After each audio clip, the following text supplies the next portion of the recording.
thank you so much for joining us today, Tony. And we are going to chat about why people are turning to online auctions versus traditional auctions that were taking place at facilities. I mean, that still does occur. But Tony, kind of walk me through, and I'm sure this is, COVID related, has really probably propelled this a lot in the industry. But what are your thoughts as far as why people are going towards online versus traditional? I mean, there's a few different answers with that, but bottom line is the bottom line, right? We know the facilities aren't in the business of selling stuff, right? But it's one of those evils that come with the business when people don't pay, right? So if a facility's owed $1,000, they would like to get back as much of that $1,000 as possible. Well, Sure. with online, it kind of increases that because you have more bidders, you have more people, more eyes on the auction for a longer period of time. So that kind of equates with getting more money for the units.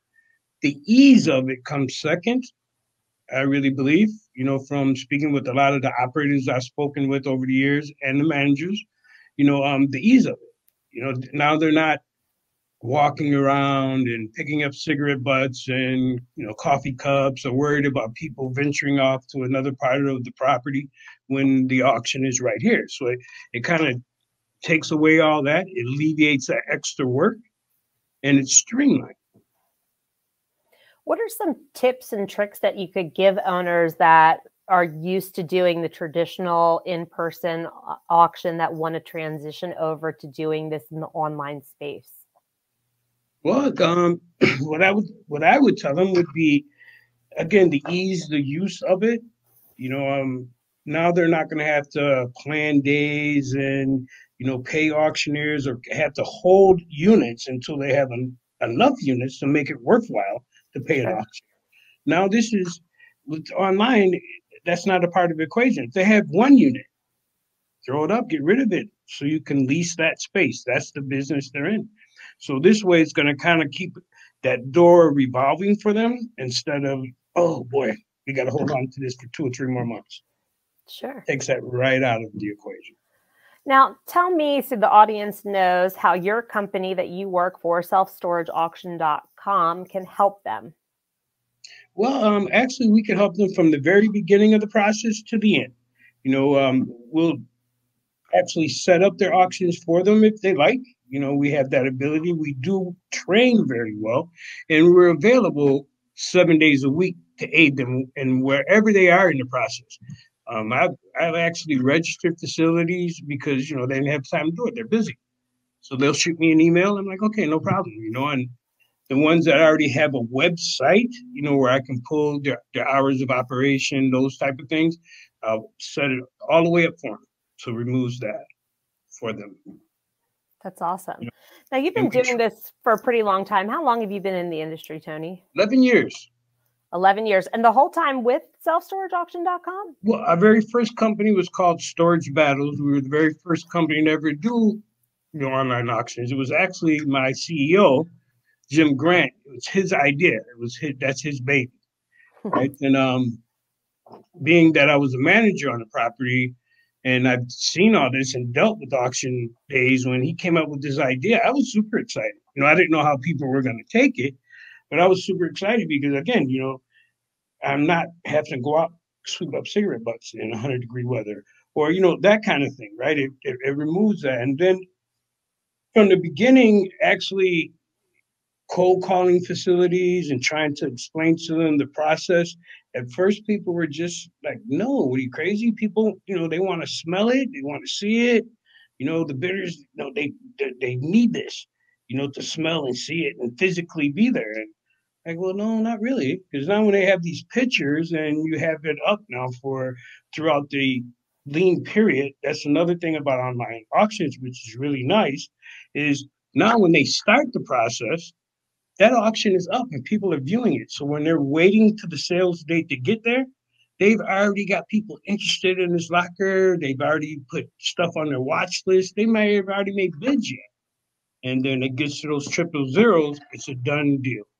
You have one person coming to your facility to pay you and clean out or rent from you. Yeah, that's awesome. So definitely. What are some of the myths that you think are the misconceptions out there that people may have as it relates to online auctions? I hear, how do I know? How do I know these people are really real that's bidding on this auction? How it could be two brothers and a cousin, that kind of thing, right? No, people are tied to their IP address and their registered credit card, right? So we know, okay, John Smith bid on this unit. We know this is an actual person. We know that John Smith has an actual credit card, and he won this unit. He's responsible for this unit. And he's going to go over there. People believe that. Well, I don't know him. I don't see him. What's going to make him come in and do it? What if he changes his mind as soon as the auction ends? That doesn't happen very much.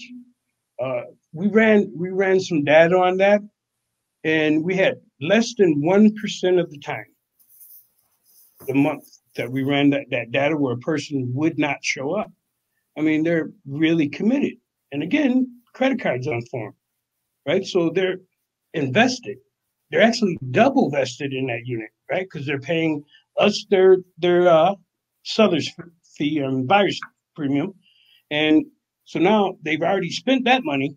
They're going to go to that facility and finish that transaction. Sure. Tony, I follow a lot of the different Facebook groups out there as it relates to self-storage. There's, self-storage managers, owner operators, and I see a lot of questions that come through in those forums of, owners and operators just not knowing maybe the lien laws or when they can actually put somebody's stuff up for auction. Can you kind of walk us through that to give us a better understanding? Sure. I get that question quite a bit. And what we've done on our site, and we've actually did this from the beginning, we have what's called a legal corner, and it's tied into the SSA. So once they click on the legal corner, they're able to pick their state, and it has all of the amended lien laws. So the dates, the times, everything is right there. So they're able to follow it from the beginning to the end, where they know they will be in their lien compliance.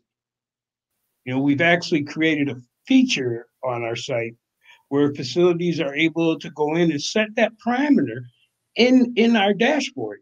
So when their managers or the owner, the operator puts up an auction, if he happens to try to end it a day early, by mistake, then the system's going to red flag it, and it's going to tell them, hey, listen, you need to look at this. Something is wrong. We can't allow this to go any further. So it kind of helps them to stay, not kind of, it does help them to stay in compliance with their lien laws, which is huge. It's huge.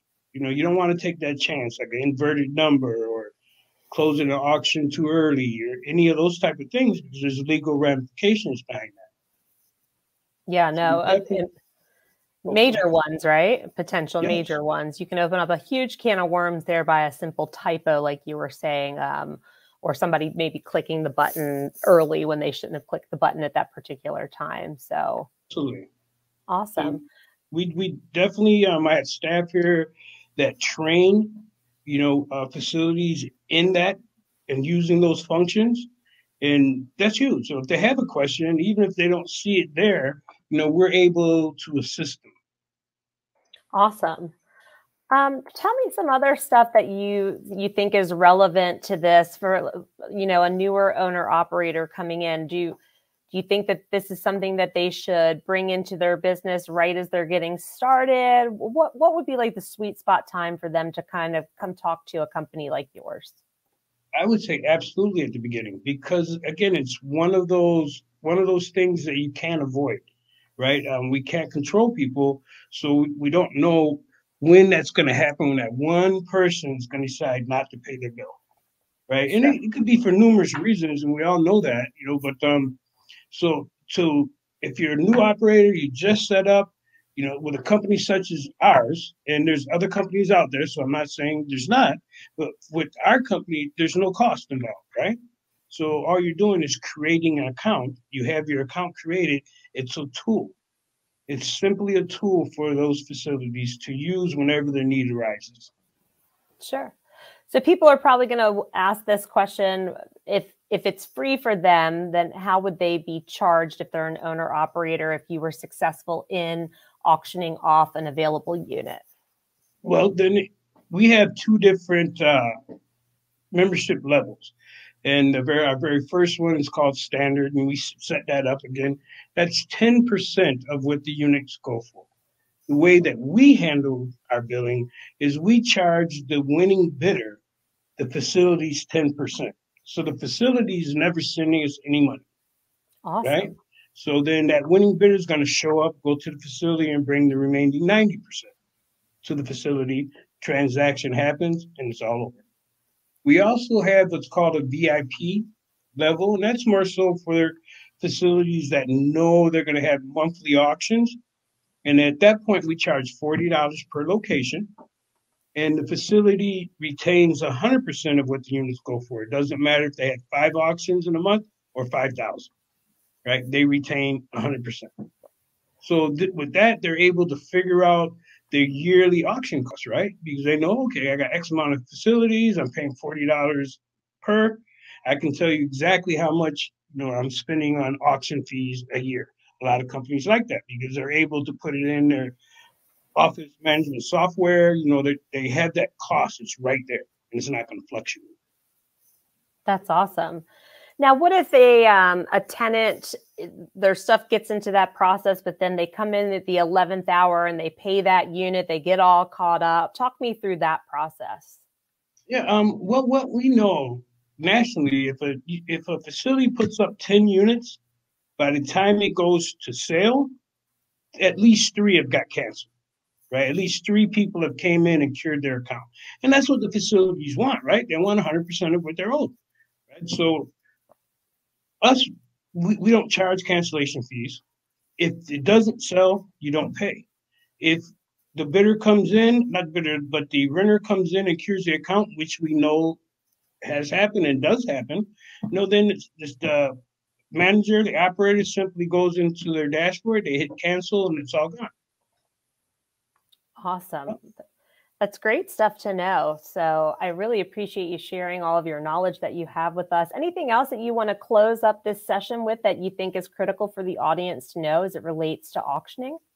Sure. Online auction is, it's a tech company, right? Things change daily.